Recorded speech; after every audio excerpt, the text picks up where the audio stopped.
Video আমার কাছে আছে। আচ্ছা তুমি কি চাও বলো তো? এই তো লাইনে এসেছ। রফিক নামে কাউরে চিনো না? না, সত্যি কথা বলো যে তুমি চিনো না রফিক রে? আমি চিনি, কিন্তু তুমি এগুলা করলা কখন? আর আচ্ছা শোনো, তুমি আমি কি বলি শোনো শোনো, আমি যখনই করি এই রফিকের সাথে তোমার কতদিনের রিলেশন? এই বছর খানিক হচ্ছে। এই বছর খানেক হইছে। এই বছর খানেকের মধ্যে তো আর কালকে এই কাজটা নতুন করো না, আগে পরে তো করছো না? হ্যাঁ। আচ্ছা, আর বিষয়টা হলো তোমার আমি মনে মনে খুব পছন্দ করতাম, কিন্তু কখনো বলতে পারি নাই। রফিকে বলছে তুমি রফিকের প্রস্তাবে রাজি হয়ে গেছো। তোমার আমার অনেক আগে থেকে ভালো লাগতো। তুমি হাইটে গেলে তোমার পিছন দেখলে আমার মাথা নষ্ট হয়ে যেত, তুমি হাইটে গেলে তোমার সামনে দেখলে আমার মাথা নষ্ট হয়ে যেত। নিজেরে কন্ট্রোল করতে পারতাম না, তখনই দৌড়ায় বাথরুমে যেতাম, নিজেরে ঠান্ডা বানাইতাম, আর চিন্তা করতাম কোন দিন আমি তোমারে পামো। যেহেতু তুমি রফিকের সাথে এই কাজটা করছো, আমিও নিউজ পাইলাম যে তুমি রফিকের সাথে জসিমদের বাসায় ঢুকবা। এর জন্য আমিও ওরকম ফাঁদ পাইতেছিলাম যে কখন আমি তোমার ধরবো। আমি চাইলে ওই সময় তোমার আটকাইতে পারতাম না, আমি তোমার আটকাবো না। আমি কি করছি, গোপনে তোমার ভিডিওটা করে রাখছি, কারণ তোমাকে শিকলে বন্দি না করলে তুমি কোকিল পাখি থাকবা না।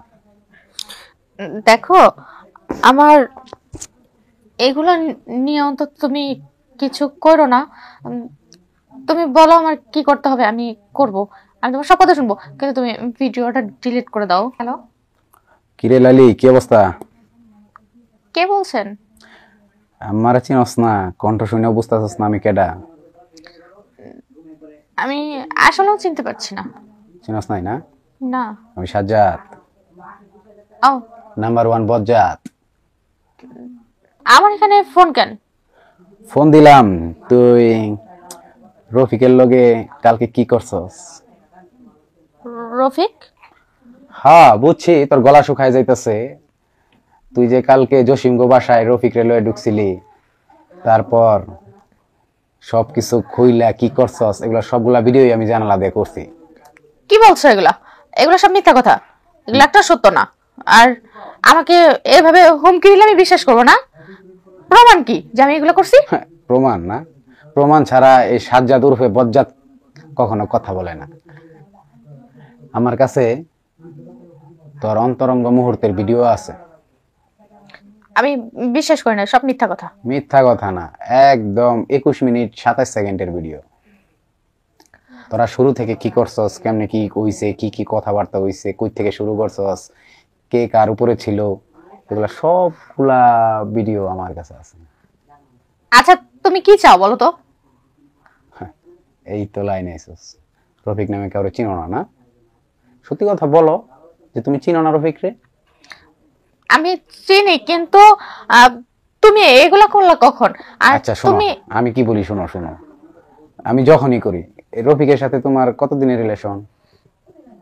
এই বছর খানিক হচ্ছে। এই বছর খানেক হইছে। এই বছর খানেকের মধ্যে তো আর কালকে এই কাজটা নতুন করো না, আগে পরে তো করছো না? হ্যাঁ।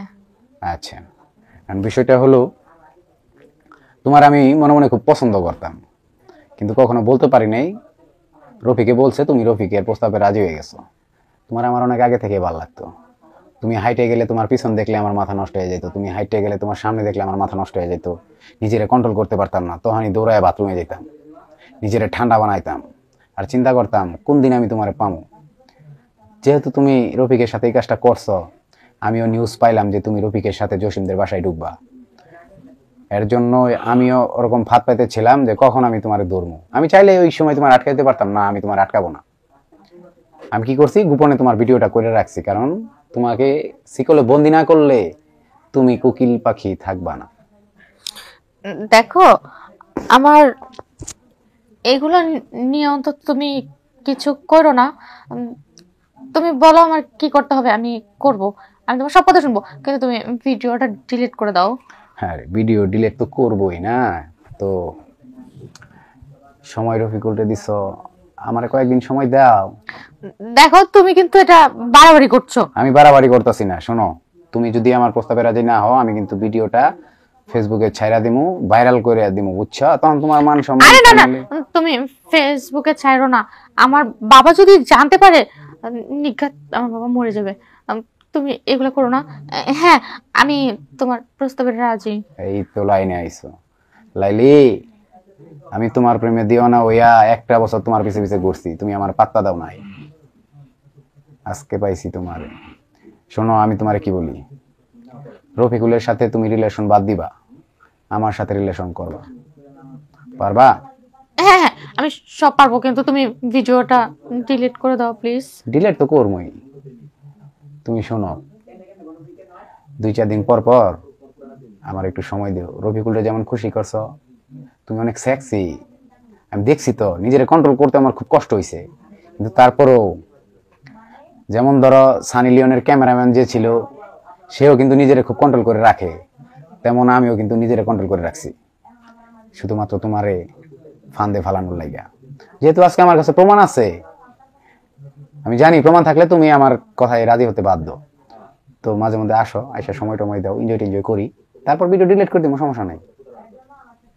কি বলো?